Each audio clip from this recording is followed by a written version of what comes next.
Water is the world's most abundant natural resource, and it feels like all of it has dropped here in North Carolina in the past few days. More than 15 inches of rain has fallen since Florence made landfall, and it certainly has left its mark on residents and their way of life.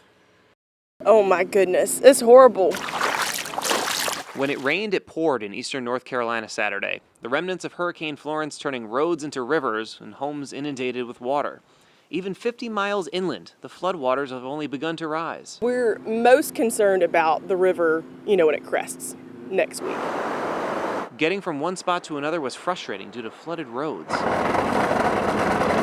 We came across this motorist who tried his luck driving through the water only to get stuck and flood his engine. Worst idea in the world. Yeah, it was pretty scary, I ain't gonna lie, yeah. We then took the storm tracker into downtown New Bern, an area where some residents needed to be evacuated by boats, and devastating scenes painted the town. One of the classic images of a hurricane is a boat sitting on land, and we have several images like that coming out of New Bern as the river just rose incredibly quickly late Thursday night going into Friday morning, and the water was about as tall as I am. You hear stuff crashing and banging, and that's kind of scary. Broke my door in. Walking through debris, Marty Pitcairn showed us the damage to her home.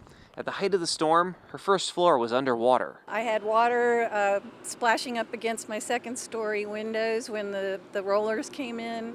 My front door broke loose. North Carolina Lieutenant Governor Dan Forest touring the damage Saturday, assuring residents help is already on the way. The president assured me that they're going to do everything in their power to make sure this is as quick a recovery as it can be. Out of the tragedy, kindness being served. Without power, the Sea Glass Cafe in New Bern ran propane grills to serve food. The price for customers? Whatever people had in their pocket. It's the right thing to do. There's nothing open. There's not a McDonald's, Burger King, or any place to get a hot meal, and they're out here cooking with no power, so it just shows a lot. People now relying on each other to recover from this historic storm. People in this town are really sweet and tough, and we'll get through it. And more rain is expected here overnight and possibly into early next week. And some residents we spoke to have yet to see their homes, but the universal goodbye here has been stay safe, y'all.